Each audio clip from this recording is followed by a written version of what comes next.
Selamat pagi Bapak Ibu dan Saudara yang kasih dalam Tuhan. Sungguh kita bersyukur karena kemurahan Tuhan yang senantiasa boleh kita rasakan hingga sampai saat ini. Kita persiapkan hati pikiran kita untuk menyembah Tuhan. Saya ajak kita berdiri bersama-sama. Mari kita tunduk kepala. Adapun pertolongan kita datangnya dari Tuhan yang menciptakan langit bumi serta segala isinya. Tuhan yang setia dan tidak pernah meninggalkan perbuatan tangannya tapi kekal sampai selama-lamanya. Turunlah atas saudara sekalian anugerah dan sejahtera dari Bapa, kasih karunia dari Tuhan Yesus Kristus, serta lawatan kuasa Roh Kudus curahkan atas kita sementara kita beribadah pada saat ini. Amin. Tuhan Yesus, kami bersyukur kembali kepadamu Tuhan, karena kasih-Mu yang tidak berkesudahan dan sempurna atas kehidupan kami. Hari demi hari Tuhan memelihara kami dan memberkati kami dan memampukan kami melangkah meskipun kami diperhadapkan dengan berbagai macam keadaan. Karena itu Tuhan, kami hendak memuji Tuhan sebagai ungkapan rasa syukur kami dan mendengarkan firman-Mu sebagai tuntunan bagi kami. Karena itu mari Tuhan Kau lawat dan urapi kami. Urapi anak-anak-Mu yang melayani, hamba-hamba-Mu, bahkan seluruh jemaat. Semua kami ingin merasakan kuasa Tuhan dicurahkan atas kami. Bahkan anak-anak-Mu yang membawa beban yang berat, pergumulan dan sakit penyakit, mereka boleh merasakan kuasa Tuhan dan jamahan Tuhan. Bahkan tatkala kami bersekutu dengan tubuh dan darah-Mu melalui perjamuan kudus, kami boleh mengalami kebangunan rohani dan iman kami boleh dibangun kembali. Dan kami menyerahkan ibadah kami ini ke tangan-Mu, Tuhan, yang akan melawat kami, untuk para pemain musik, bahkan semua yang terlibat dan anak-anak, para pengajar, Tuhan akan urapi mereka. Kami pertaruhkan segenap acara ini dan kehidupan kami ke dalam tangan kuasa-Mu. Di dalam nama Tuhan Yesus kami berdoa. Amin. Silakan duduk Bapak Ibu dan Saudara yang kasih dalam Tuhan. Shalom Bapak Ibu, saudara-saudari yang dikasih oleh Tuhan. Kembali kita bersyukur kita boleh berada di tempat ini. Karena kasih Tuhan yang sungguh besar, yang sungguh luar biasa buat kita. Dia mengasihi kita dengan kasih dan cinta yang tak bersyarat. Kita akan naikkan satu pujian ini, bahwa setiap saat kita selalu meninggikan Tuhan. Dan biarlah keluar dari dalam lubuk hati kita rasa ucapan syukur yang sungguh luar biasa itu.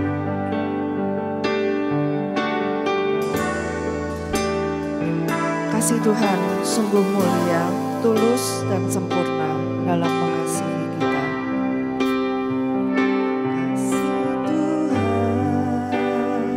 mulia, tulus dan sempurna mengasihi.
Pengorbanannya yang di Kalvari sungguh dan sangat berharga. Di Kalvari sungguh berharga, Kau tebus hidupku. Terpujilah Tuhan Yesus, ditinggikan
Sungguh besar kasih-Mu, sungguh luar biasa penyertaan-Mu buat kami. Terima kasih Tuhan. Salib-Mu,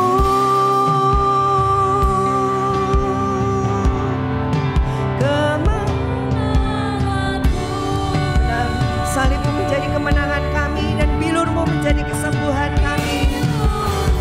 Terima kasih Tuhan. Terima kasih untuk pengorbanan-Mu yang luar biasa buat kami. Tuhanku, salib-Mu, salib-Mu,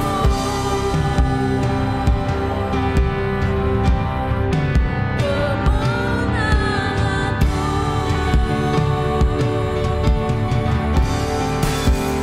bilur-Mu,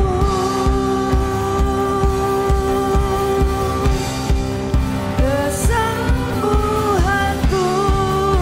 Sungguh besar Engkau Tuhan, sungguh besar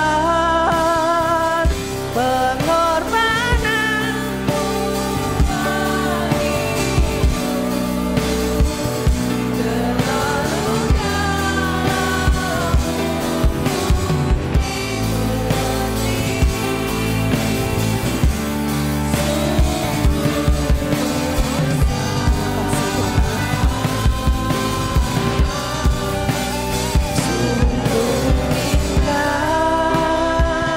yang Kau pikirkan tentangku, tak terselami bagiku.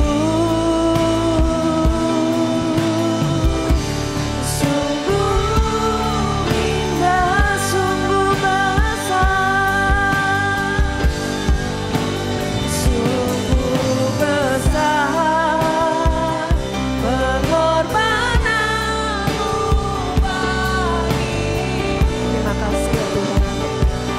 Terlalu dalam untuk dimengerti, sungguh besar, sungguh indah yang Kau pikirkan tentangku,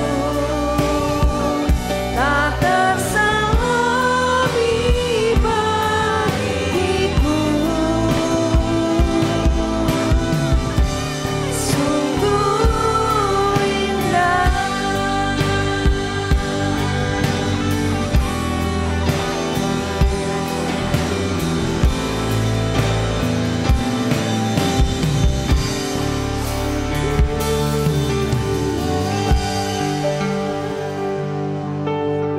Terima kasih Bapa. Terima kasih Yesus, jika kami mengingat akan pengorbanan-Mu yang luar biasa itu. Kami sungguh bersyukur dan berterima kasih karena Engkau begitu baik dan kami menjadi kesayangan Tuhan. Kami bersyukur Engkau yang menjadi penolong, Engkau yang menjadi kekuatan kami, dan Engkau yang selalu berada di sisi kami, dalam kami menghadapi apapun juga. Terima kasih Bapa, dan saat ini kami bersyukur juga. Kami tahu Engkau ada di tengah-tengah kami. Engkau melawat setiap kami yang ada di sini tanpa terkecuali. Apapun yang kami hadapi, apapun yang sedang ada di depan kami, Tuhan yang mengetahui pribadi demi pribadi. Dan kami percaya Tuhan selalu bekerja di tengah-tengah kami. Kami juga bersyukur bahwa Tuhan juga berada di tengah ibadah anak-anak di bawah. Sekali lagi kami mengucap syukur dan berterima kasih Tuhan untuk kebaikan-Mu, untuk kesehatan yang boleh Tuhan berikan buat kami, sehingga kami boleh berada di tempat, untuk segalanya yang boleh kami miliki. Kami ingin memberikan yang terbaik buat Tuhan melalui seluruh keberadaan kami, kehidupan kami. Di dalam nama Tuhan Yesus, kami selalu menaikkan syukur dan pujian kami hanya bagi-Mu. Amin. Puji Tuhan bahwa kita sungguh bersyukur ya bahwa kita punya Allah yang sungguh luar biasa. Sehingga tinggal di dalam dekat Tuhan itu kita akan selalu ada merasa aman dan hidup kita punya kemenangan. Karena Tuhan yang memegang kita di tangannya. Kita berdiri ya Bapak Ibu.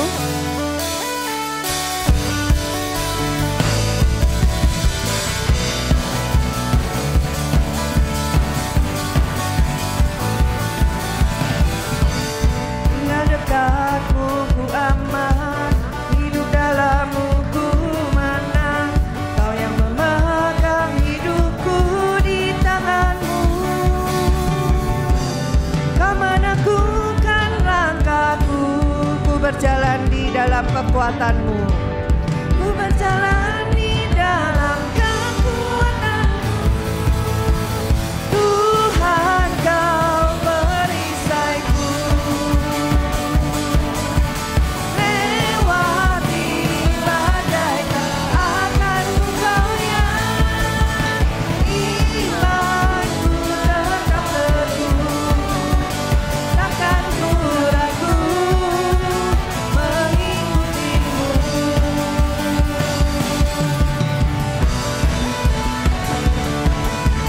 Tuhan yang menjadi perisai kita tidak perlu ragu mengikuti Tuhan.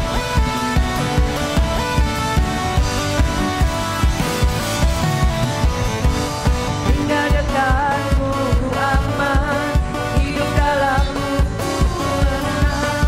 Kau yang memegang hidupku di tanganmu. Kau meneguhkan langkahku. Ku berjalan di dalam kekuatanmu. Tuhan kau perisaiku. Lewati badai tak akan ku goyah. Imanku tetap teguh, takkan ku ragu. Kau meneguhkan langkahku. Kau meneguhkan langkahku. Ku berjalan di dalam kekuatanmu. Tuhan kau perisaiku. Lewati badai tak akan ku goyah. Imanku tetap teguh, takkan ku ragu mengikutimu. Tuhan kaulah perisaiku. Tuhan kau perisaiku. Lewati badai tak akan ku goyah.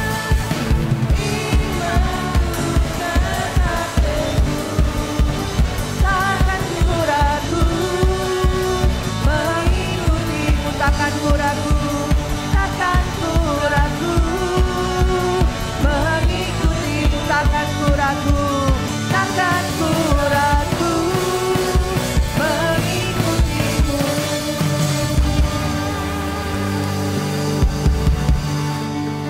Silakan duduk. Ya, tidak perlu ragu kita mengikuti Tuhan karena Tuhan itu yang selalu menjadi pilihan kita. Bukti karyamu nyata dari hari ke hari. Dia yang angkat sakitku, dia yang angkat sakit kita, dia angkat beban kita. Karena Tuhan Yesus sungguh baik dan sangat baik.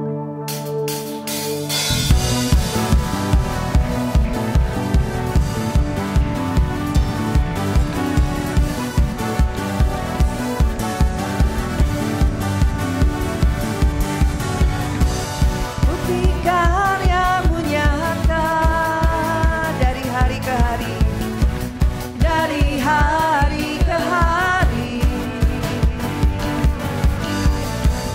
Besar cinta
kita mendengarkan firman Tuhan.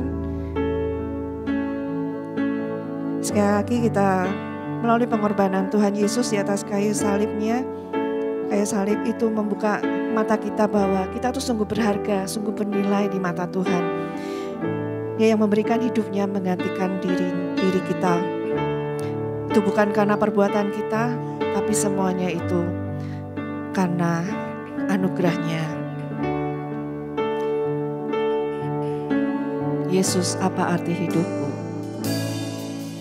Yesus, apa arti hidupku?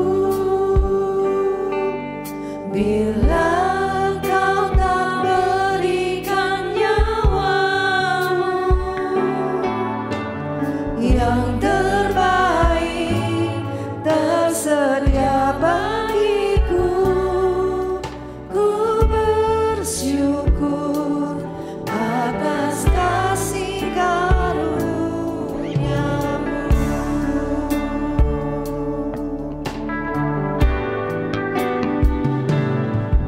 Salib-Mu membuka mataku, betapa berharga nilai hidupku. Menanggung semua dosaku, berikan hidupmu menggantikan diriku. Bukan karena perbuatanku, anugerah yang selamatkanku. Yesus, apa arti hidupku? Bila kau tak berikan nyawamu yang terbaik tersedia bagiku, ku bersyukur atas kasih karunia. Yesus, Kaulah arti hidupku. Bila Kau tak berikan nyawamu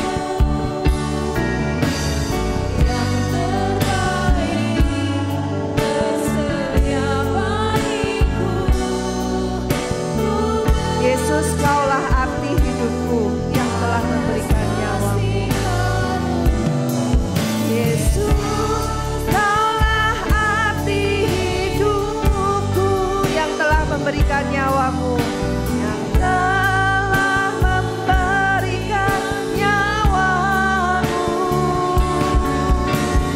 yang terbaik tersedia bagiku, ku bersyukur atas kasih kasih. Sekali lagi katakan, Yesus, Kaulah arti hidupku. Yesus, Kaulah arti hidupku yang telah memberikan nyawamu, telah memberikan nyawamu, yang terbaik tersedia bagiku, ku bersyukur atas kasih karunia-Mu yang terbaik, yang terbaik tersedia bagiku, ku bersyukur atas kasih yang terbaik tersedia bagiku, ku bersyukur atas kasih karunia-Mu. Kami ada di sini Tuhan, semata-mata oleh karena kasih karunia-Mu. Kami juga boleh memiliki jaminan kehidupan, keselamatan oleh karena kasih karunia-Mu, karena Engkau telah mati bagi kami, berkorban bagi kami, membayar dosa-dosa kami dan menebus kami dari dosa, sehingga Engkau menjadikan kami sebagai anak-anak, bahkan sebagai hamba-hamba-Mu yang Engkau kasihani. Itu sebabnya hati kami selalu bersyukur kepada Tuhan. Dan kesempatan ini kami akan merenungkan kembali akan kebenaran firman-Mu. Mari Tuhan Kau berbicara kepada kami, urapi hamba-Mu, urapi bibir mulutnya, supaya setiap apa yang diperkatakan itu dari Tuhan dan isi hati Tuhan yang akan menjadi teguran, tuntunan dan nasihat bagi kami. Urapi juga semua anak-anak-Mu yang mendengarkan, sehingga firman ini tidak akan berlalu sia-sia, tetapi boleh berakar, bertumbuh dan menjadi pedoman bagi kehidupan kami, dan mampukan kami menjadi pelaku firman-Mu. Di dalam nama Tuhan Yesus kami berdoa. Amin. Silakan duduk Bapak Ibu dan Saudara yang kasih dalam Tuhan.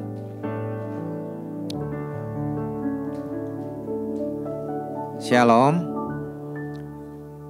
Shalom. Oke, puji Tuhan. Mari kita bersama-sama membuka Alkitab kita. Pembacaan kita pada saat ini saya ambil dari beberapa bagian, tetapi saling keterkaitan antara satu dengan yang lain. Kita akan membaca Markus pasal yang ke-10, ayat yang ke-45. Ini sama dengan Matius pasal 20 ayat 28. Markus pasal 10 ayat yang ke-45, saya akan bacakan dari ayat 41. Judul dari perikop ini adalah permintaan Yakobus dan Yohanes bukan memerintah, melainkan melayani. Ayat 41, mendengar itu, ke-10 murid yang lain menjadi marah kepada Yakobus dan Yohanes. Tetapi Yesus memanggil mereka lalu berkata, kamu tahu bahwa mereka yang disebut pemerintah bangsa-bangsa memerintah rakyatnya dengan tangan besi, dan pembesar-pembesarnya menjalankan kuasanya dengan keras atas mereka. Tidaklah demikian di antara kamu. Barang siapa ingin menjadi besar di antara kamu, hendaklah ia menjadi pelayanmu. Dan barang siapa ingin menjadi yang terkemuka di antara kamu, hendaklah ia menjadi hamba untuk semuanya. Karena Anak Manusia juga datang bukan untuk dilayani, melainkan untuk melayani dan untuk memberikan nyawanya menjadi tebusan bagi banyak orang. Tema kita pada bulan ini adalah melayani seperti Kristus. Rasanya kalau kita berbicara tentang pelayanan, maka melayani rasanya bukanlah status ataupun jabatan yang digemari oleh banyak kalangan. Karena memang kalau sudah berbicara tentang melayani, maka rasanya ungkapan ini tidak terlalu menarik, tidak mentereng, dan tidak prestisius. Bahkan saya masih mengingat ketika saya lulus SMA, lalu kepala sekolah saya bertanya kepada saya. Dia bilang, kemana kamu akan melanjutkan kuliah? Saya bilang, ke STT, Sekolah Tinggi Teologi. Lalu dia berkata kepada saya, sayang sekali, mau jadi apa kamu masuk sekolah teologi? Tapi saya tidak terlalu menanggapinya. Dan karena bagi saya pikir tidak perlu untuk menanggapinya, dan saya tanggapin pun mungkin dia tidak mengerti. Dan saya pun belum pintar untuk menanggapinya. Melayani artinya membantu orang lain atau menyediakan yang diperlukan oleh orang lain, baik melalui perkataan maupun perbuatan. Itu sebabnya kalau kita berbicara tentang melayani, maka menunjukkan adanya hubungan antara yang dilayani dan yang melayani. Dan saya kira kalau kita berbicara tentang adanya hubungan antara yang dilayani dan melayani, maka tentu kita akan berpikir bahwa biasanya orang yang dilayani itu adalah majikan atau atasan atau bos. Sedangkan orang yang melayani itu adalah bawahan atau hamba dan sejenis atau karyawan. Ada banyak faktor yang menyebabkan seseorang ataupun yang memotivasi seseorang dapat melayani. Di antaranya adalah barangkali itu karena status mereka memang sebagai pelayan yang melekat dalam diri mereka, sehingga mau tidak mau, suka atau tidak suka, mereka harus lakukan karena memang hanya itu yang dapat mereka lakukan. Tetapi ada juga orang yang melayani barangkali kalau dalam konteks organisasi ataupun gereja, karena memang sudah dijadwal dan awalnya disuruh. Kalau tidak disuruh dan tidak dijadwal, makanya tidak akan pernah terpikir untuk melayani. Tetapi ada juga orang yang melayani karena upah, ya, karena gaji. Dan biasanya orang-orang seperti ini tentu akan memberikan yang terbaik supaya mereka juga mendapatkan yang terbaik. Bahkan tidak jarang mereka akan memaksimalkan potensi dan keahlian mereka untuk dapat melakukan pelayanan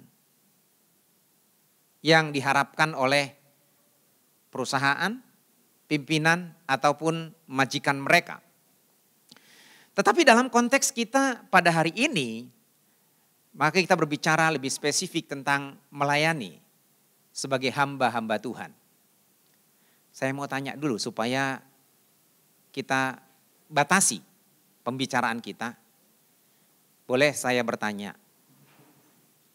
siapa yang percaya dan menyadari bahwa dirinya adalah hamba Tuhan? Coba angkat tangan Bapak Ibu. Jadi siapa saja yang jadi hamba Tuhan di sini?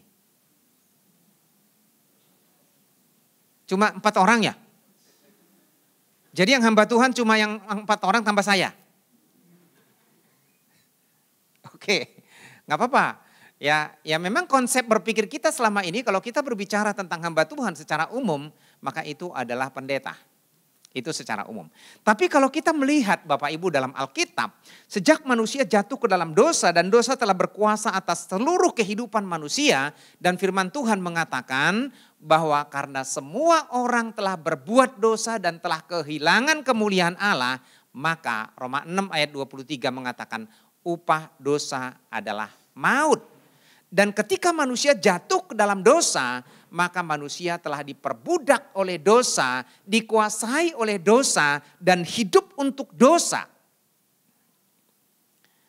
Tetapi firman Tuhan mengatakan, karena begitu besar kasih Allah akan dunia ini, sehingga ia telah mengaruniakan anaknya yang tunggal, supaya setiap orang yang percaya kepadanya tidak binasa, melainkan beroleh hidup yang kekal, yaitu mereka yang hidup di dalam Kristus. Karena setiap orang yang hidup di dalam Kristus, mereka telah mengalami penebusan oleh darah Yesus. Dan ketika Yesus ditangkap, disalibkan, dia adalah korban untuk menebus manusia dari dosa sebagai pengganti korban binatang yang hanya merupakan gambaran dari pengorbanan yang sesungguhnya. Sebab korban yang harus menebus manusia dari dosa adalah korban yang sempurna, tidak bercacat celah dan tidak ada dosa. Tetapi tidak ada korban apapun di muka bumi ini yang dapat dipersembahkan kepada Tuhan sebagai pengganti dari korban domba tersebut.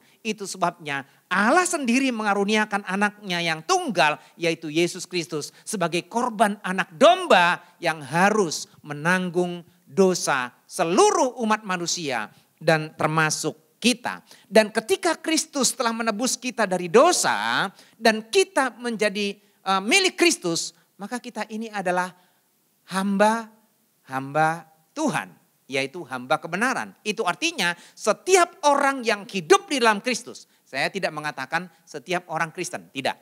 Karena Kristen tidak menjamin bahwa seseorang hidup dalam Kristus. Jadi seseorang yang sudah dilahirkan baru dan hidup di dalam Kristus, maka dosa mereka telah ditanggung dan dibayar oleh Kristus. Dan Kristus menebus mereka dari dosa. Sehingga kita bukan lagi menjadi hamba dosa, hamba kuasa kegelapan. Tetapi kita menjadi hamba kebenaran, yaitu hamba Kristus. Itu sebabnya Rasul Paulus berkata dalam Roma pasal 6 ayat 18. Kamu telah dimerdekakan dari dosa dan menjadi hamba kebenaran. Ya, jadi orang yang percaya kepada Kristus telah dimerdekakan dari dosa dan menjadi hamba kebenaran. Coba kita bilang, saya adalah hamba Kristus. Artinya semua kita menjadi hamba Tuhan, betul? Jadi kalau ditanya Bapak Ibu, jangan berpikir lagi hanya pendeta yang jadi hamba Tuhan, karena bukan hanya pendeta yang diselamatkan. Tetapi semua kita sudah ditebus dan dimerdekakan menjadi hamba-hamba Tuhan. Amin. Nah, Bapak Ibu dan Saudara yang kasih dalam Tuhan, oleh karena kita adalah hamba Tuhan, maka kita harus melayani Tuhan dan pekerjaannya. Betul? Tadi saya mengatakan kalau kita berbicara tentang melayani, maka ada hubungan antara majikan dengan hamba, atau antara atasan dengan bawahan, atau antara pimpinan dengan karyawan, maka bawahan itulah yang akan melayani pimpinannya. Maka demikian juga kita, Yesus adalah majikan bagi kita yang sudah membayar dosa kita, menebus kita, dan dia adalah Tuhan bagi kita dan Tuhan, sehingga kita menjadi hamba-hambanya. Maka sebagai hambanya kita harus melayani Tuhan dan sesama kita, yaitu pekerjaan Tuhan. Amin. Sepi ya. Kalau udah melayani memang susah. Oke, nah Bapak Ibu, secara etimologi kata pelayan memiliki banyak makna, ya. Saya mau menyinggung sejenak di sini. Dalam Perjanjian Baru ada beberapa kata yang diterjemahkan menjadi seorang pelayan, ya. Kalau kita melihat pembacaan kita tadi, Bapak Ibu, coba saya ajak kita melihat yang tadi. Ada 2 kali Tuhan Yesus mengatakan sesuatu yang sangat penting sekali hanya dalam beberapa ayat. Ya, dalam ayat yang ke-43. Oke, 43 dikatakan di sini. Tidaklah demikian di antara kamu. Barang siapa ingin menjadi besar di antara kamu, hendaklah ia menjadi pelayanmu. Yang pertama, seorang yang ingin menjadi besar, seorang yang menginginkan atau menghendaki menjadi orang besar, maka dia harus menjadi seorang pelayan. Yang kedua di sini dikatakan, dan barang siapa ingin menjadi yang terkemuka di antara kamu, hendaklah ia menjadi hamba untuk semuanya. Ini sangat kontradiksi dengan realita yang kita hadapi dalam kehidupan kita sehari-hari. Karena seseorang biasanya selalu mengejar kebesaran itu dari tahta atau jabatan atau uang atau harta. Tetapi justru Yesus mengajarkan hal yang berbeda, dikatakan kalau kamu ingin menjadi besar maka hendaklah ia menjadi pelayanmu. Dan kemudian kalau kamu juga ingin menjadi yang terkemuka, hendaklah kamu menjadi hamba untuk semuanya. Menjadi pelayan dan menjadi hamba. Nah, oke Bapak Ibu, kita kembali kepada pengertian hamba itu tadi.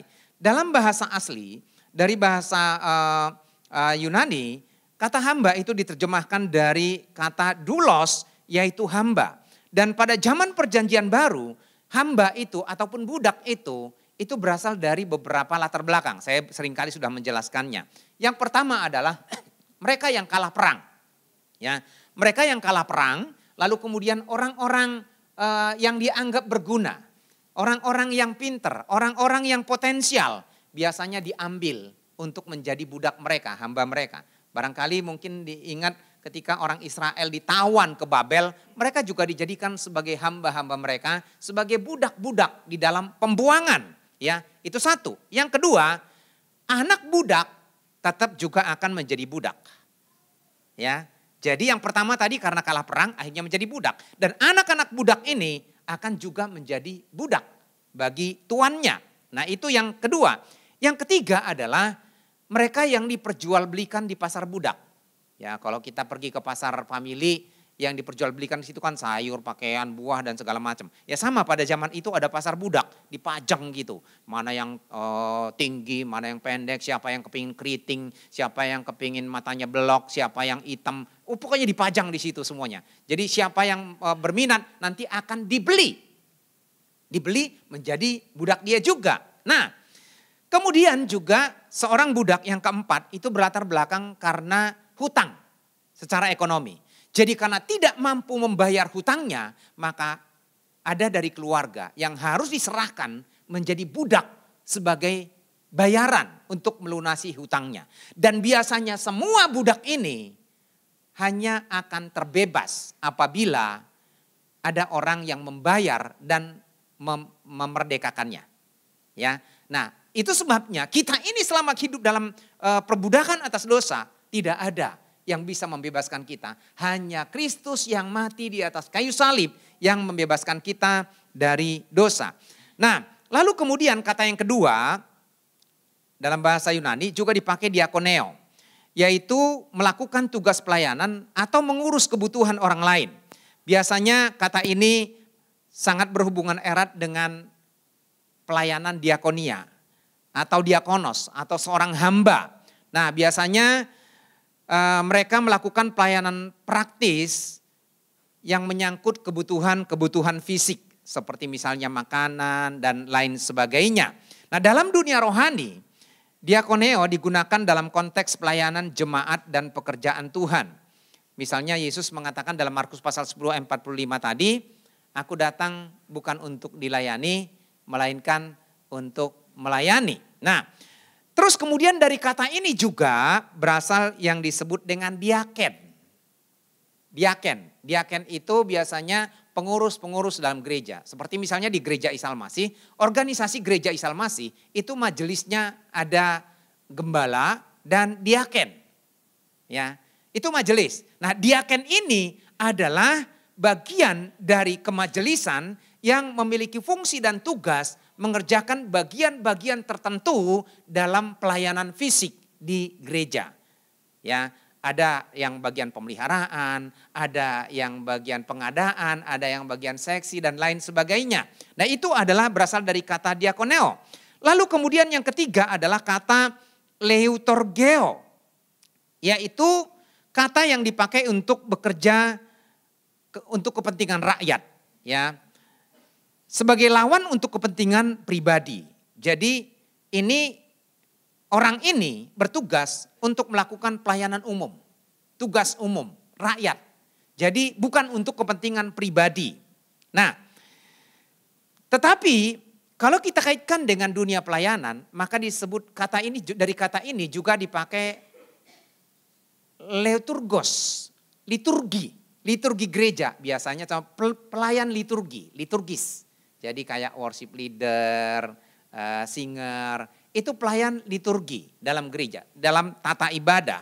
Nah, lalu kemudian salah satu tentu dalam dunia yang kita hadapi pada saat ini ada satu kata yang digunakan latreuo, ya, yaitu orang bekerja untuk mendapat latron. Latron ini adalah gaji atau upah. Jadi seseorang melakukan tugas pelayanan demi upah, demi gaji atau imbalan.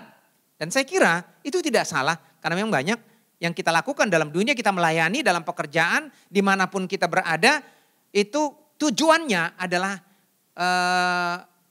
sesuai dengan profesinya untuk mendapatkan upah. Jadi mereka melayani dengan baik.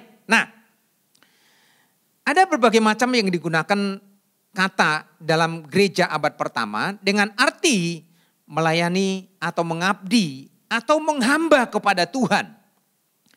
Ya. Nah, namun Bapak Ibu, kalau kita mencoba untuk merenungkan dalam dunia pelayanan, rasanya tidak jarang kita menemukan orang melayani itu bukan lagi menjadi hamba, tetapi ngebos.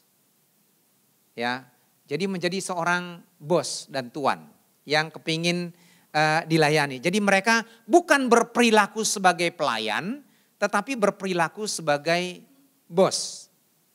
Ya, jadi kalau disuruh untuk melayani, gimana ya perilaku bos ya? Katanya melayani tapi perilakunya perilaku bos. Yang ngebosi gitu ya, kepingin dihargai, kepingin dihormati, kepingin disediain, pokoknya tinggal duduk. Ya. Nah tadi kan saya berkata kita mengaku kita hamba-hamba Tuhan ya, betul ya Bapak Ibu ya. Selama ini kita ngelayani atau ngebosi Bapak Ibu? Ayo Bapak Ibu.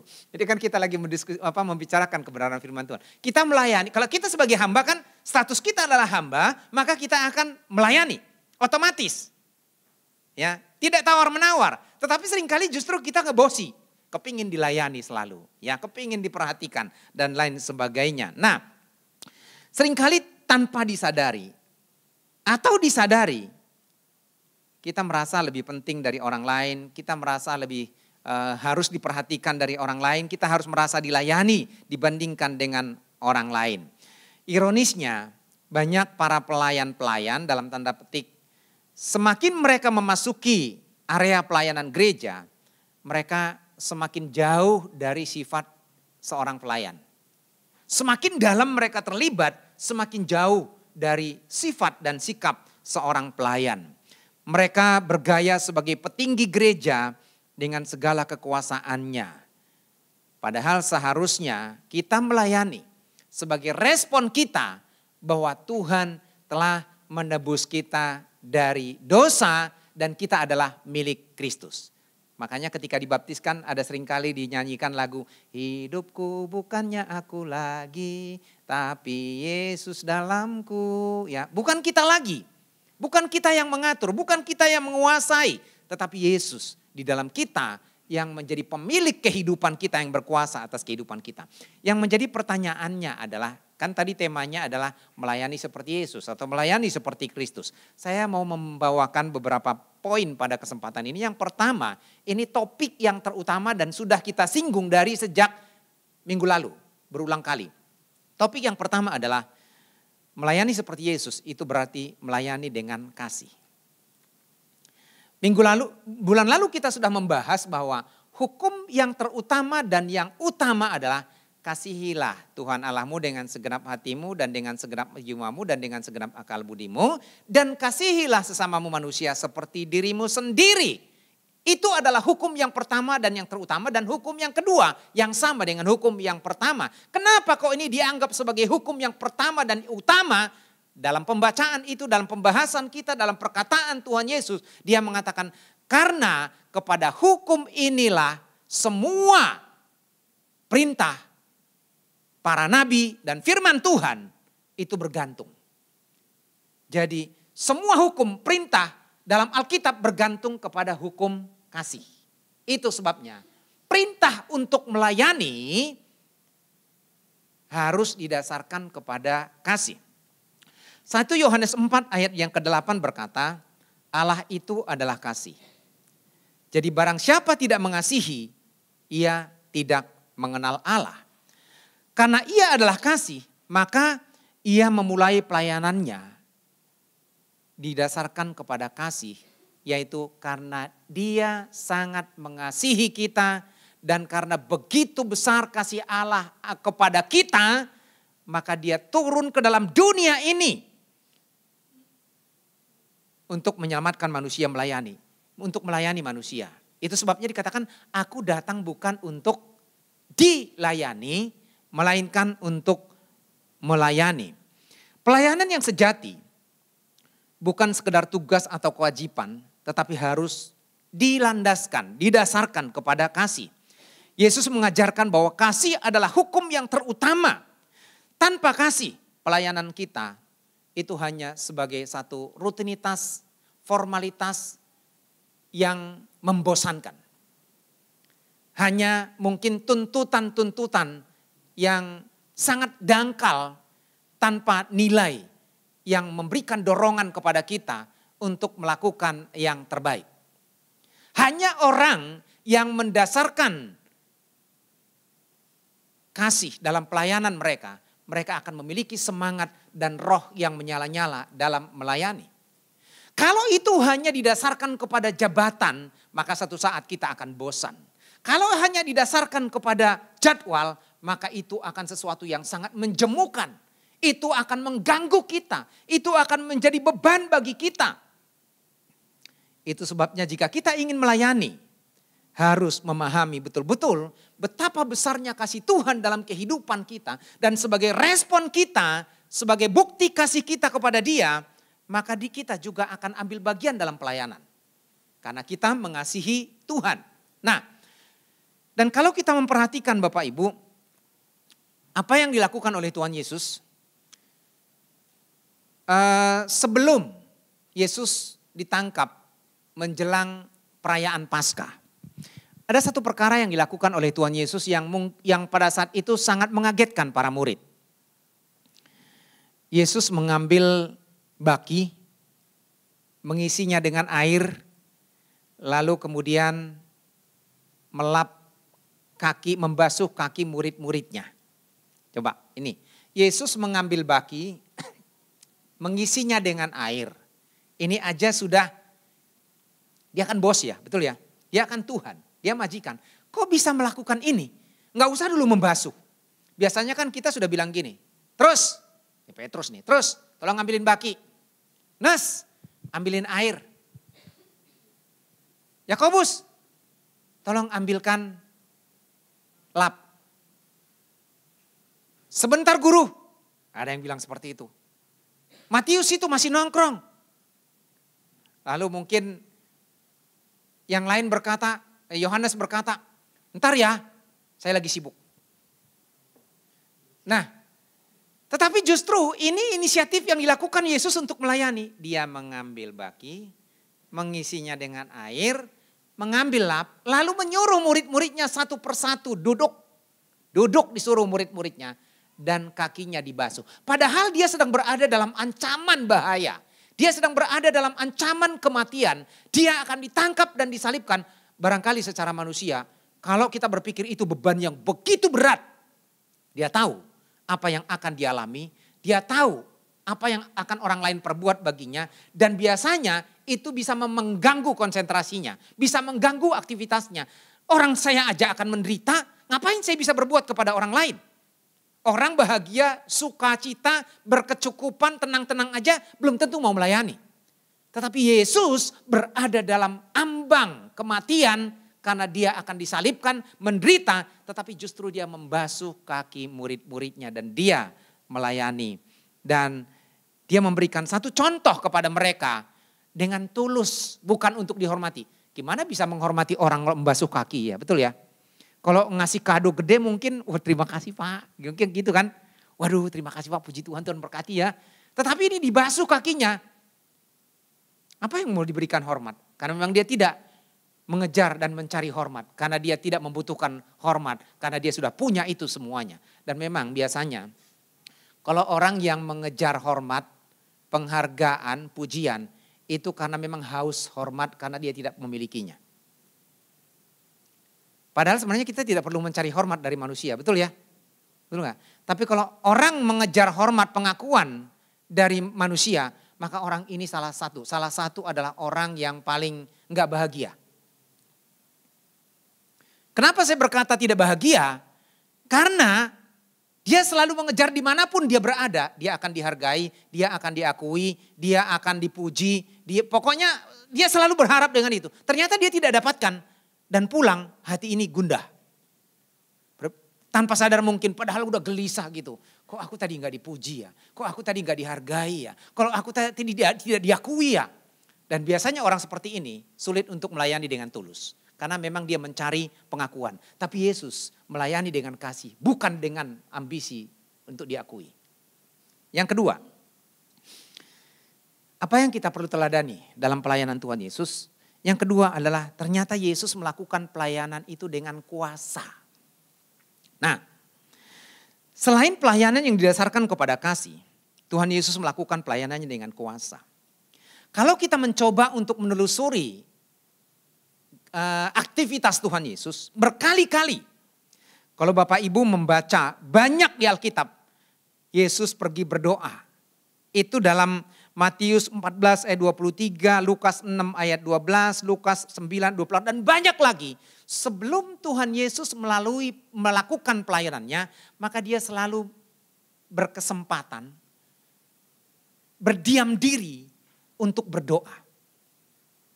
Berdoa itu menunjukkan ketergantungan akan kuasa. Berdoa itu menunjukkan akan kebutuhan pertolongan. Berdoa itu menunjukkan penyerahan diri. Saya tidak mampu, saya tidak bisa, saya tidak sanggup kalau dengan kekuatan saya sendiri. Yesus kan manusia 100%. Dan kalau dia sebagai manusia 100%, maka dia juga butuh kuasa. Walaupun dia adalah Tuhan 100%. Karena Yesus adalah Allah 100% dan manusia 100%. Tetapi setiap kali dia memulai pelayanannya, dia selalu memulai dengan doa. Bahkan dia berdoa puasa. Berapa lama Bapak Ibu? Berapa lama Bapak Ibu? Sebelum Yesus memulai pelayanannya, dia berdoa puasa 40 hari. Dan pada saat dia puasa justru iblis mencobai dia. Ya, saya tidak khotbah tentang itu. Tetapi Yesus selalu berdoa. Bahkan ketika dia berada di Taman Getsemani, sebelum dia ditangkap dan disalibkan, dia berdoa kepada Bapaknya. Meminta pertolongan, meminta kuasa. Memang Bapak, Ibu, dan Saudara yang kekasih dalam Tuhan. Kalau kita memperhatikan dalam sejarah gereja, sebelum para murid mengalami pencurahan Roh Kudus, mereka adalah para pengecut, mereka adalah orang-orang yang sangat egois seperti pembacaan kita tadi. Dalam konteks pembacaan kita tadi kan di situ ada Yakobus dan Yohanes, anak-anak Zebedeus mendekati Yesus dan berkata supaya kelak mereka akan dipermuliakan, satu di sebelah kanan, satu di sebelah kiri. Ya, itu permintaan mereka. Kepentingan pribadi, ego yang menonjol dalam pelayanan, ya. Tetapi justru kita melihat dia kuasa yang dibutuhkan. Nah, para murid pengecut, egois, penakut, nggak ada yang diharapkan sebenarnya dari mereka. Tapi ketika Roh Kudus dicurahkan ke atas mereka, seperti apa yang dijanjikan oleh Tuhan Yesus dalam Kisah Para Rasul pasal 1 ayat yang ke-8. Tetapi kamu akan menerima kuasa kalau Roh Kudus turun ke atas kamu dan kamu akan menjadi saksiku di Yerusalem, Yudea, Samaria sampai ke ujung bumi. Ada dua hal yang kita perhatikan berhubungan dengan khotbah ini. Yang pertama, tidak ada seorang pun yang sanggup melayani. Tidak ada seorang pun melayani menjadi berkat tanpa kuasa Roh Kudus. Ya, yang kedua, kuasa Roh Kudus diberikan kepada kita bukan untuk gagah-gagahan, bukan untuk pamer, bukan supaya dianggap kita rohani, tidak. Tetapi supaya kamu menjadi saksiku di Yerusalem, Yudea, Samaria, dan sampai ke ujung bumi. Dan gereja-gereja yang berkembang, gereja-gereja yang mengalami kebangunan rohani, gereja-gereja yang mengalami lawatan Tuhan, itu adalah gereja-gereja yang mengejar kuasa Roh Kudus. Yang mencari kuasa Roh Kudus. Yang menekankan tentang lawatan kuasa Tuhan. Makanya saya ngobrol dengan Ibu Sitanggang punya ide. Bu Sitanggang saya kutip pembicaraannya dan idenya. Bu Sitanggang berkata kepada saya gini, Pak, supaya gereja kita makin maju. Supaya gereja kita makin dilawat Tuhan. Supaya bertambah jiwa-jiwa. Bagaimana kalau kita membuat program berdoa puasa bersama-sama setiap hari Jumat. Kita berdoa buat gereja Tuhan, pelayan-pelayan Tuhan, jemaat Tuhan. Supaya kuasa Tuhan dicurahkan di gereja kita. Saya bilang setuju. Dan kita akan buat program doa puasa setiap hari Jumat. Amin Bapak Ibu. Ikutan loh ya. Kita berdoa berpuasa. Selama ini seberapa banyak kita sudah berdoa untuk pekerjaan Tuhan. Seberapa banyak kita berdoa untuk pelayanan Tuhan. Seberapa banyak kita berdoa untuk jemaat. Seberapa banyak kita berdoa untuk perkembangan gereja di tempat ini. Seberapa banyak kita berdoa untuk memenangkan jiwa-jiwa. Para murid melayani bukan karena keahlian mereka. Karena mereka tidak punya keahlian. Banyak orang hanya mengandalkan kemampuan mereka, keahlian mereka, bakat mereka, pandai berbicara dan lain sebagainya. Tapi mereka sudah lupa akan penyerahan diri dan kuasa Tuhan dalam kehidupan mereka. Kita membutuhkan kuasa Tuhan, kita membutuhkan lawatan Tuhan, kita membutuhkan kebangunan rohani. Dan itu hanya dimungkinkan kalau ada orang-orang yang merendahkan diri, berdoa dan berpuasa di hadapan Tuhan untuk memohon pertolongan dan campur tangan Tuhan. Oleh karena itu saya mengajak Bapak Ibu, mulai Jumat kita berpuasa. untuk pekerjaan Tuhan dan untuk keluarga jemaat semuanya. Supaya hadirat Tuhan selalu dicurahkan di tengah-tengah kita. Amin. Tanpa terkecuali. Kecuali ada kondisi khusus. Ya. Setuju ya Bapak Ibu ya.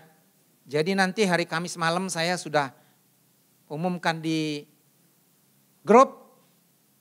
Mulai jam 10 malam kita puasa. Ya kalau Bapak Ibu, saya nggak kuat Pak. Coba dulu misalnya ya sampai setengah hari, jam 12 gitu. Misalnya jam 10 malam ini sampai besok jam 12.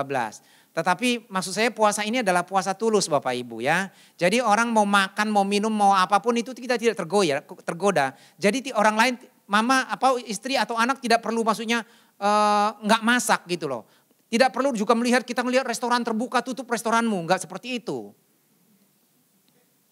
Karena puasa itu adalah niat dan komitmen.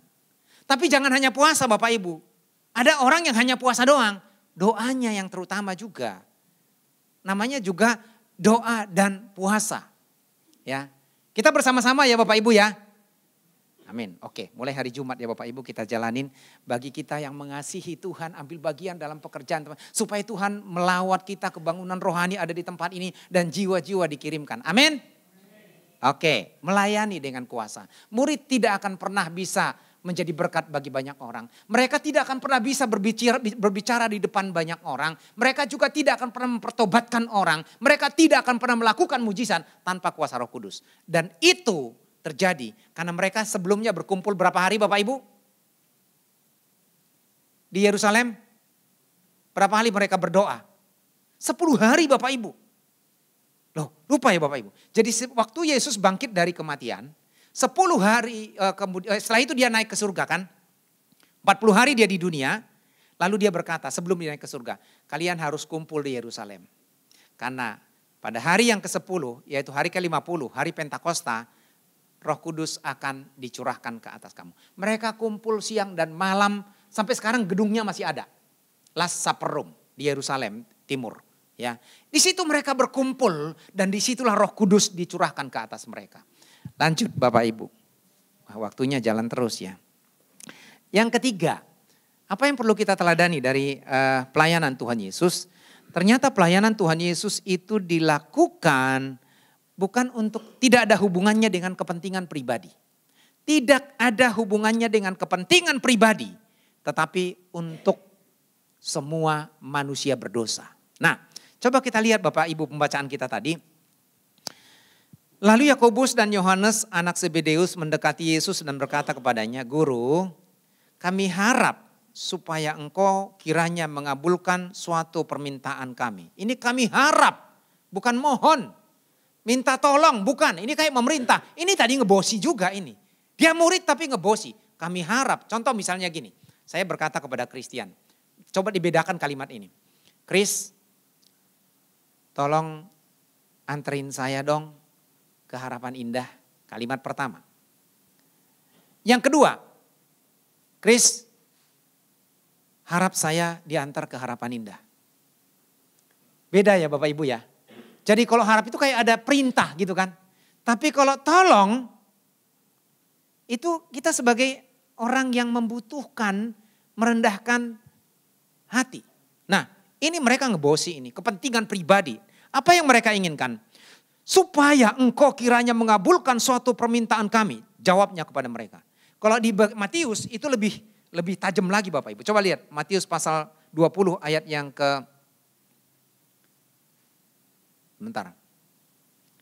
ayat yang ke-21.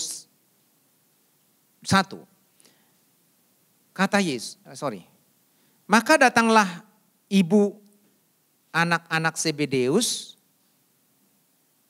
serta anak-anaknya itu kepada Yesus. Jadi pada waktu itu ternyata ibunya juga datang bersama dengan anak-anaknya. Lalu sujud di hadapannya untuk meminta sesuatu kepadanya. Katanya, apa yang kau kehendaki? Jawabnya, berilah perintah supaya kedua anakku ini boleh duduk kelak di dalam kerajaanmu. Yang seorang di sebelah kananmu dan yang seorang lagi di sebelah kirimu. Wah keren ya. Buat perintah. Ya. Nah ini menunjukkan ego manusia.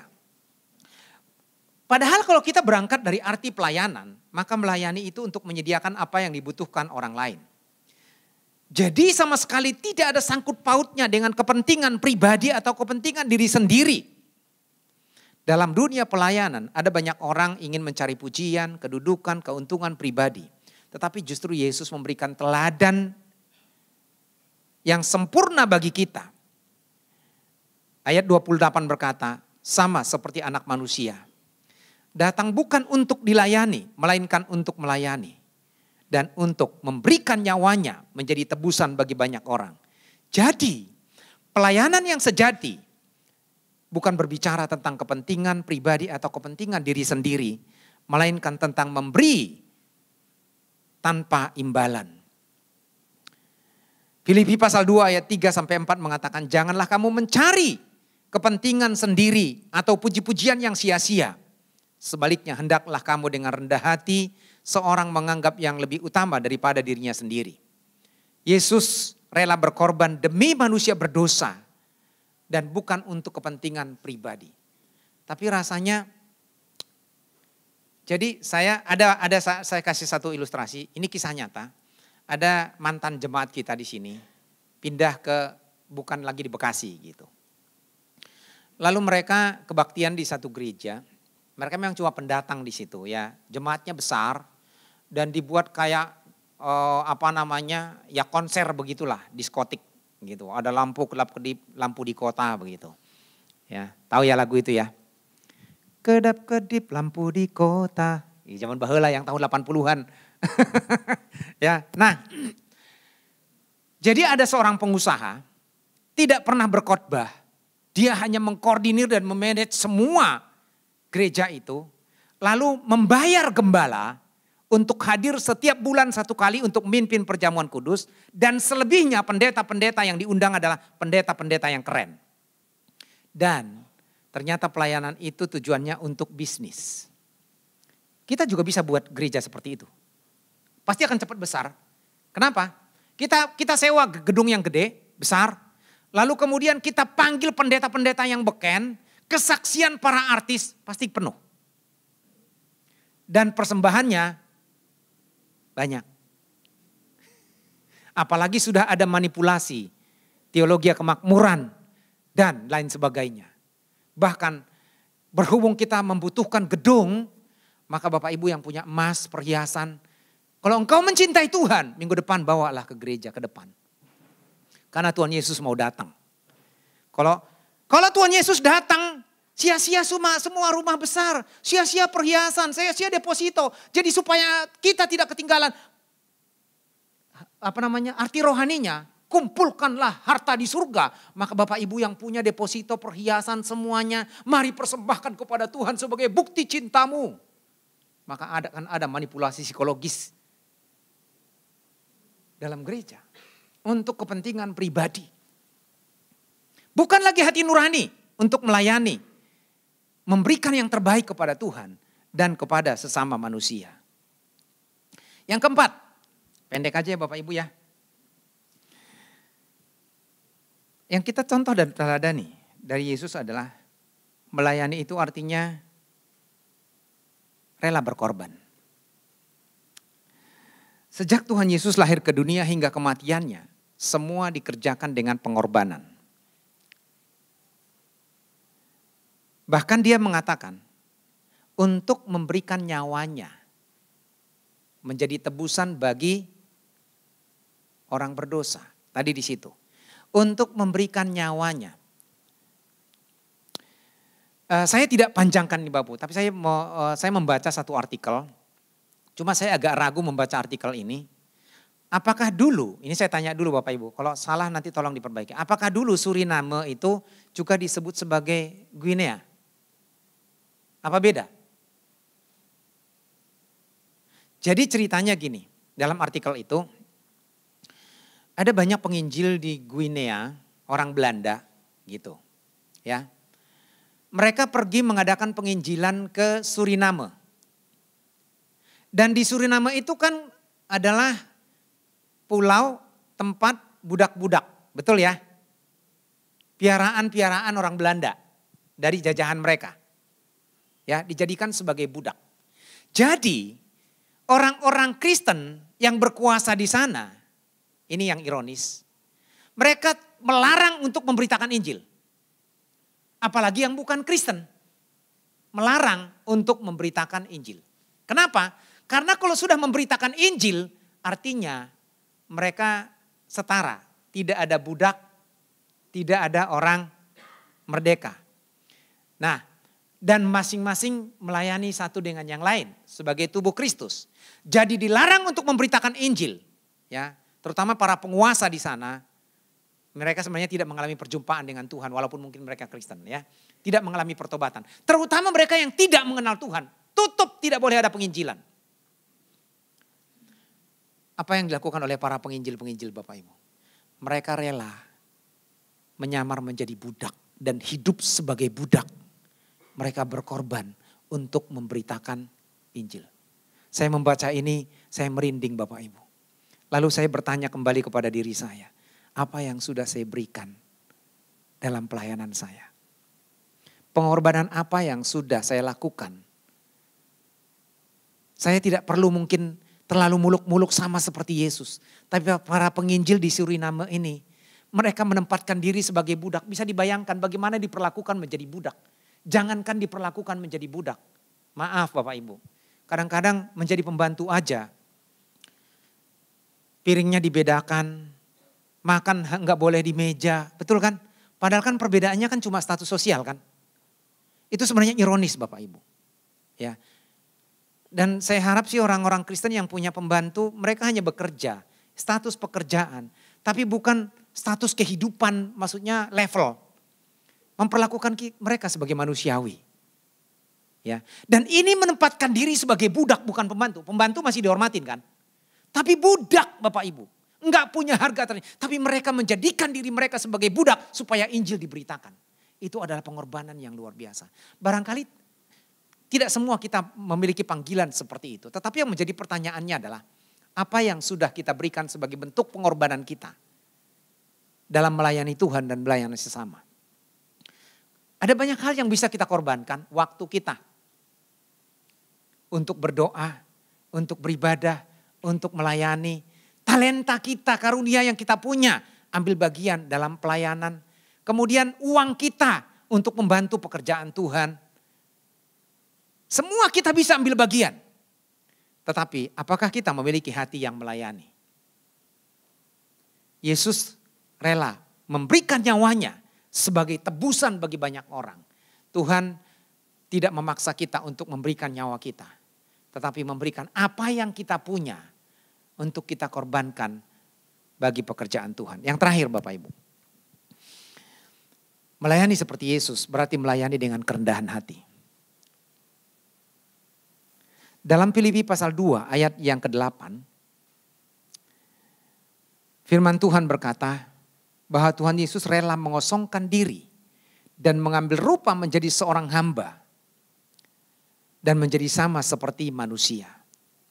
Filipi 2 ayat 2 sampai 9 itu menjelaskan bagaimana yang dia adalah Allah, dia adalah Maha Kuasa, dia adalah pencipta alam semesta, dia adalah bos, dia adalah petinggi, dia adalah pemilik alam semesta ini. Tapi rela mengosongkan diri dan mengambil rupa menjadi seorang hamba dan menjadi sama seperti manusia. Dia melayani. Seperti yang saya katakan tadi, dia sampai membasuh kaki mereka. Coba kita lihat Bapak Ibu, Yohanes pasal 13 ayat terakhir. Yohanes pasal 13 ayat yang ke-12 sampai 15. Yohanes pasal 13 ayat 12 sampai 15 saya akan bacakan. Sesudah ia membasuh kaki mereka, ia mengenakan pakaiannya dan kembali ke tempatnya. Lalu ia berkata kepada mereka, mengertikah kamu apa yang telah kuperbuat kepadamu? Kamu menyebut aku guru dan Tuhan, dan katamu itu tetap tepat. Sebab memang akulah guru dan Tuhan. Jadi, jikalau aku membasuh kakimu, aku yang adalah Tuhan dan gurumu, maka kamu pun wajib saling membasuh kakimu. Sebab aku telah memberikan suatu teladan kepada kamu, supaya kamu juga berbuat sama seperti yang telah kuperbuat kepadamu. Ini ayat 16 dan 17 itu tadi, siapa yang mau tinggi, siapa yang mau terbesar, hendaklah ia menjadi pelayan dan hambamu. Itu ditekankan lagi oleh Tuhan Yesus. Saya mau koreksi sedikit apa yang saya katakan di depan tadi. Tadi kan saya katakan sebagai ilustrasi Yesus mengambil lap. Sebenarnya Tuhan Yesus tidak mengambil lap, tetapi ada kain di pinggangnya. Itu yang dipakai untuk ngelap. Ya. Kalau kita enggak punya lap, lalu kemudian kita punya sapu tangan, rela enggak ngelap kaki orang? Ngelap kaki orang loh. Itu pakaian Tuhan Yesus loh. Tapi dipakai untuk ngelap. Itu menunjukkan kerendahan hati dari seorang guru. Dia adalah guru kita, kita adalah murid. Amin. Yesus adalah Tuhan kita dan kita adalah pengikutnya. Amin. Berarti kita harus mengikuti dia. Ya, merelakan dengan kerendahan hati. Barangkali hari ini khotbah saya panjang dan pedes. Tapi kan ini firman Tuhan ya Bapak Ibu ya. Tetapi mari kita belajar melayani seperti Yesus. Karena hanya dengan seperti itulah kita menjadi pelayan-pelayan yang berkenan di hadapan Tuhan. Menjadi pelayan yang berkenan kepada Tuhan adalah mereka yang melayani dengan kasih. Mereka yang melayani dengan kuasa. Mereka yang melayani bukan untuk kepentingan pribadi tetapi kepentingan untuk banyak orang. Mereka yang melayani dengan kerendahan hati dan mereka yang melayani karena rela berkorban. Kita akan menerima tubuh dan darah Kristus melalui perjamuan kudus. Kita mengingat pengorbanan Kristus yang mati di atas kayu salib untuk membayar dosa-dosa kita dan menebus kita dari dosa. Saya ajak para pelayan perjamuan kudus maju ke depan. Kita akan nyanyikan lagu, nanti setelah itu kita nyanyikan lagu Sungguh Indah Pengorbananmu Bagiku.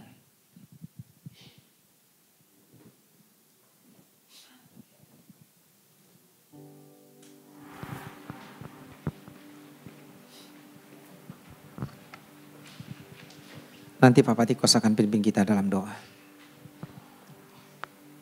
Puji syukur kami panjatkan kepadamu ya Bapa. Di pagi hari ini kami mendapatkan sukacita baru mendengarkan sabdamu. Terima kasih untuk segala ajaran, nasihat, bahkan teguran bagi kami. Terutama kami yang terlibat di dalam pelayanan di rumah-Mu ini ya Bapa. Kami diingatkan kembali bagaimana pengorbanan-Mu ya Tuhan. Memberikan teladan terbaik, teragung bagi kami semua. Kami sudah mengaku Engkau sebagai juru selamat kami. Tetapi kami lalai untuk mengikuti ajaran kehendak-Mu. Ampuni kami Bapa. Kiranya firman-Mu pada pagi hari ini membekali kami, masih ada kesempatan di depan ya Tuhan. Kami bisa mengikuti teladan dan ajaran-Mu. Cara Engkau mengorbankan diri di atas kayu salib. Mampukan kami untuk belajar setiap hari mengerti. Pengorbanan-Mu ini bisa kami lakukan juga menjadi contoh yang baik. Baik di tengah-tengah keluarga kami. Ketika kami sebagai memimpin keluarga, anggota keluarga kami pun mengerti akan kehendak-Mu. Ketika kami juga bekerja, berikan teladan-Mu ya Bapa. Ketika kami mampu bisa melayani di mana kami bekerja. Di rumah-Mu ini Tuhan, kami sudah datang. Ajari juga kami Tuhan. Melayani-Mu yang terbaik Tuhan dari cara hidup kami. Di atas altar-Mu ini Tuhan, sudah ada roti dan anggur. Mengingat segala karya pengorbanan-Mu di atas kayu salib. Begitu agung yang Engkau Tuhan, sebagai Tuhan yang mau merendahkan diri, bahkan rela berkorban di atas kayu salib. Hanya untuk melihat segala perbuatan kami yang berdosa. Kami sudah Engkau angkat menjadi anak-anak-Mu. Engkau sudah membebaskan hidup kami dari hukuman dosa. Biarlah kami Tuhan, setiap tangan kami, mulut kami yang menerima anggur, meminum anggur dan memakan roti-Mu ini Tuhan. Kami terus boleh mengingat karya pengorbanan Tuhan. Darah-Mu dan tubuh-Mu ini boleh menyatu di dalam kehidupan kami. Mampukan kami Tuhan, ketika kami melakukan kehidupan kami selanjutnya boleh hidup mengikuti teladan-Mu. Berkati roti dan anggur ini Tuhan, ketika kami boleh minum dan makan. Semuanya ini boleh mengingat segala karya pengorbanan-Mu. Terima kasih Bapa, terima kasih ya Tuhan. Di dalam nama Yesus kami ucap syukur. Amin. Jemaat yang dikasihi oleh Tuhan, di hadapan kita ada roti yang melambangkan akan tubuh Kristus dan air anggur yang melambangkan akan darah Kristus yang tertumpah dari tubuhnya untuk menebus kita dari dosa dan membayar dosa-dosa kita. Terimalah sebagai peringatan akan Dia. Kami harap anak-anak tidak mengambilnya sebab mereka tidak mengerti arti perjamuan kudus dan penebusan darah Kristus. Inilah tubuh dan darah Kristus bagi-bagikan.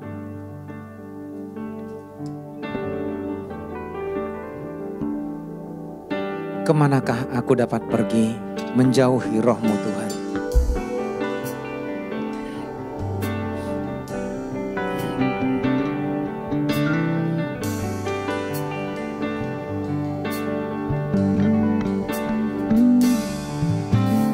Kemanakah aku dapat pergi menjauhi roh-Mu yang suci, Kau sahabat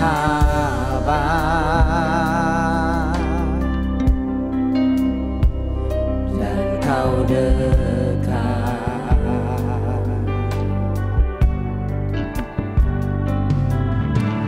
Bahkan seluruh pengabdianku tak bisa membalas kesetiaan-Mu, sungguh mulia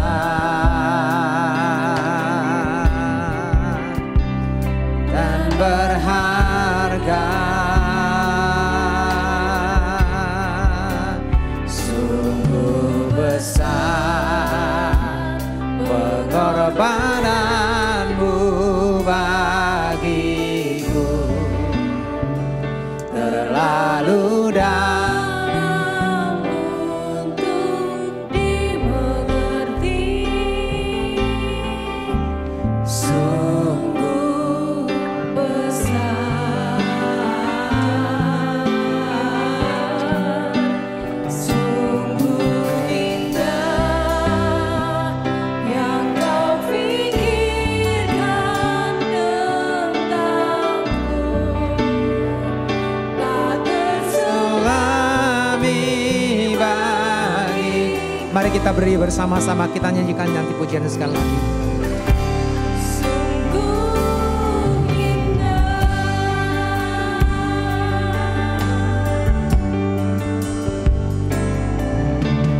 kemanakah aku dapat pergi menjauhi roh-Mu yang suci, Kau sahabat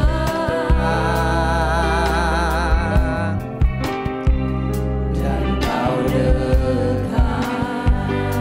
Tuhan menjadi sahabat yang terbaik bagi kita. Sesungguhnya Dia jauh karena kemahakuasaan-Nya, karena Dia adalah Allah yang transenden, Allah yang kudus dan maha kuasa. Tetapi Dia telah turun ke dalam dunia, mengosongkan diri, mengambil rupa menjadi seorang hamba dan menjadi sama seperti kita, supaya Dia menjadi korban dan tebusan atas dosa-dosa kita. Karena Dia membayar dosa-dosa kita, Dia menyelamatkan kita dari dosa. Apa yang bisa kita berikan kepada Dia? Pengorbanan kita itu terlalu kecil kalau dibandingkan dengan pengorbanan Yesus di atas kayu salib. Dia menderita, tubuhnya tercabik-cabik, kaki dan tangannya terpaku.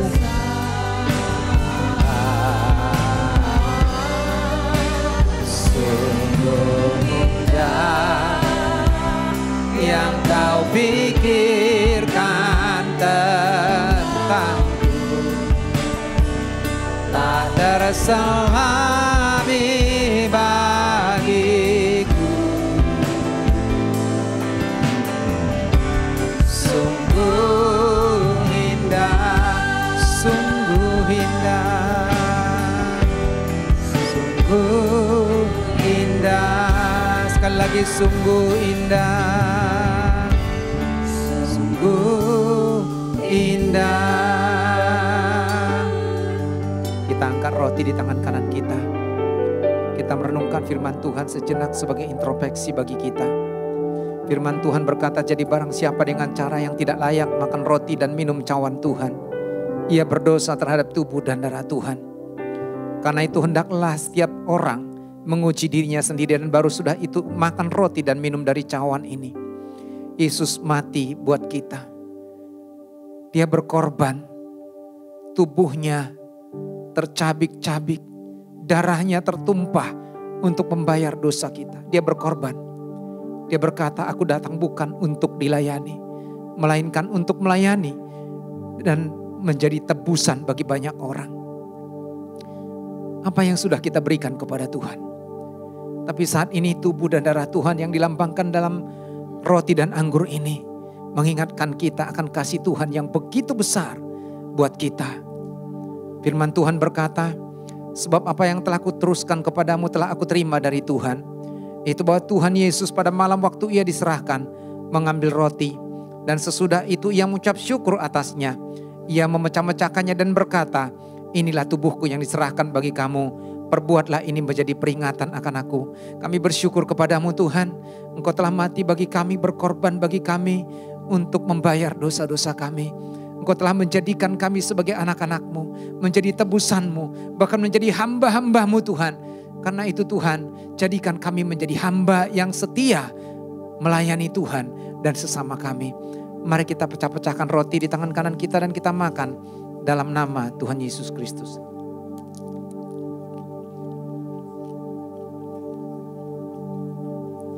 Kita pindahkan cawan di tangan kanan kita. Firman Tuhan berkata, demikian juga yang mengambil cawan sesudah makan lalu berkata, cawan ini adalah perjanjian baru yang dimeteraikan oleh darahku. Perbuatlah ini setiap kali kamu minumnya menjadi peringatan akan aku. Kami bersyukur kepadamu Tuhan. Darah-Mu menyucikan kami, membayar dosa kami dan menebus kami. Bilur-bilur-Mu juga menyembuhkan kami dari penyakit kami. Karena Tuhan berkuasa. Tuhan yang memulihkan kami. Tuhan yang menjamah kami. Dan kuasa Tuhan tercurah atas kami. Di dalam nama Tuhan Yesus Kristus, mari kita minum bersama-sama. Mari kita berdiam diri sejenak. Betapa besarnya kasih Tuhan kepada kita. Dia rela berkorban. Mengambil rupa seorang hamba menjadi hamba. Melayani kita. Sebagai anak-anak Tuhan. Sebagai hamba-hambanya, mari kita melayani dengan kasih, dengan kuasa, bukan untuk kepentingan diri kita sendiri, tetapi merendahkan hati di hadapan Tuhan, karena Tuhan sudah melakukannya, Tuhan sudah melayani kita, dan kita berespon secara positif oleh karena karya Tuhan dalam kehidupan kita. Dan saat ini juga kita boleh minum roti dan anggur melambangkan tubuh dan darah Tuhan yang penuh kuasa, yang berkuasa untuk membangkitkan iman kita, menyembuhkan kita dari penyakit kita, mengangkat kita di kala kita jatuh, dan Tuhan akan melakukan kebangunan rohani bagi kita. Tuhan, Kau melawat setiap umat-Mu Tuhan. Kami membutuhkan kuasa Tuhan tercurah di atas kami. Kami membutuhkan lawatan Tuhan nyatakan di tengah-tengah kami. Kami membutuhkan kebangunan rohani terjadi di atas kami semua Tuhan. Sehingga sungguh kami boleh berjalan dalam jalan Tuhan. Dan kuasa Tuhan dinyatakan bagi kami. Sehingga yang lemah dikuatkan, yang susah dihiburkan, yang jatuh dibangkitkan. Bahkan mereka yang tergeletak bangkit kembali Tuhan. Dan kebangunan rohani mulai melanda setiap anak-anak-Mu Tuhan. Lawat setiap anak-anak-Mu. Mereka yang suam-suam, mereka yang sedang undur, mereka yang sedang tawar hati. Roh Kudus melawat mereka dan membangkitkan iman mereka kembali. Dan semua kami boleh mengalami kuasa Tuhan. Terima kasih Tuhan. Kami rindu jamahan Tuhan selalu tercurah nyata dalam kehidupan kami pribadi lepas pribadi. Di dalam nama Tuhan Yesus kami berdoa. Yang percaya katakan amin. Silakan duduk Bapak Ibu dan Saudara yang kasih dalam Tuhan. Tuhan Yesus berkati. Sementara cawan-cawan akan dikumpulkan, kita akan mendengarkan ulasan warta jemaat.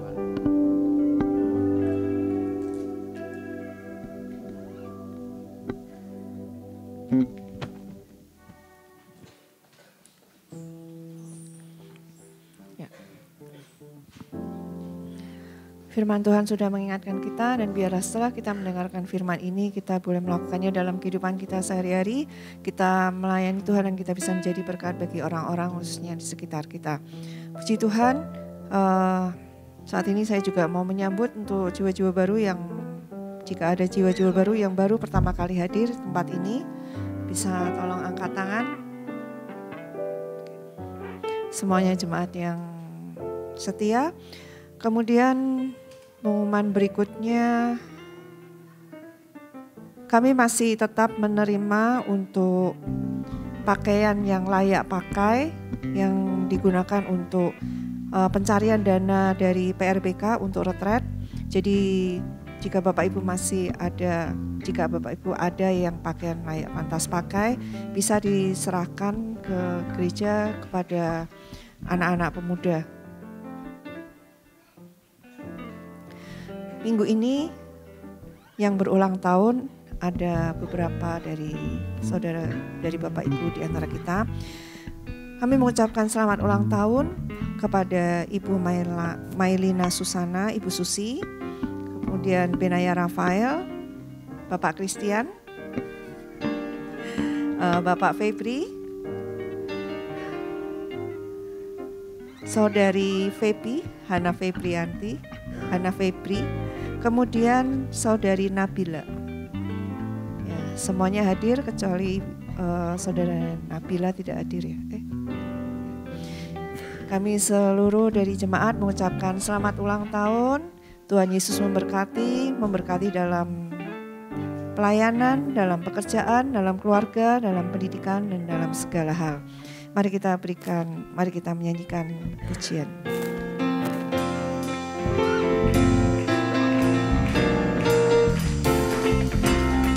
Selamat hari jadi. Selamat hari jadi. Tuhan memberkati. Selamat hari jadi. Tuhan memberkati. Ya, selamat hari jadi. Selamat hari jadi. Tuhan memberkati. Selamat hari jadi. Tuhan memberkati. Kita akan melihat pengumuman pada waktu nanti persembahan dijalankan untuk kebaktian Permata tengah minggu Permata, kemudian hari Jumat ada mulai doa puasa dan juga setiap hari Sabtu kebaktian pemuda dan kebaktian anak-anak di hari Minggu. Saya undang untuk petugas persembahan bisa maju ke depan.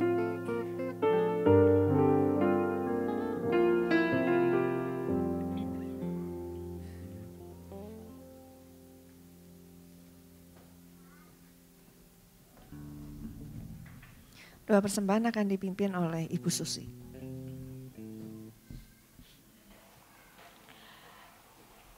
Terima kasih Tuhan Yesus. Bila pagi ini kami semua bersama-sama telah berkumpul mendengarkan firman-Mu yang telah disampaikan oleh hamba-Mu ya Bapa. Terima kasih Tuhan Yesus. Semoga firman-Mu yang telah disampaikan oleh hamba-Mu dapat bertumbuh di hati kami dan menjadi petunjuk buat kami dalam menjalankan hidup kami ya Bapa. Berkati hamba-Mu yang telah menyampaikan firman-Mu, berkati dalam pelayanannya ya Bapa, agar menjadi berkat buat banyak orang ya Bapa.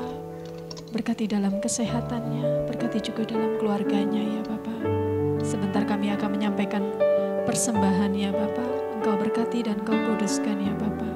Di dalam nama Tuhan Yesus kami mengucap syukur. Haleluya, amin. Sekarang telah tiba keselamatan dan kuasa.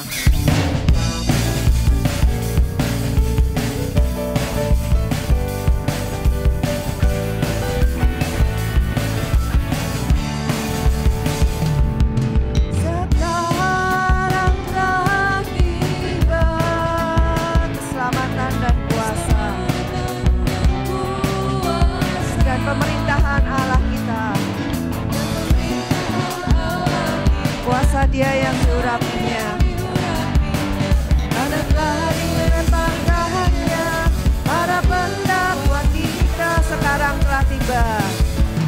Sekarang telah tiba keselamatan dan kuasa dan pemerintahan Allah kita, kuasanya yang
Terima kasih Tuhan untuk anugerah-Mu yang begitu besar kepada kami.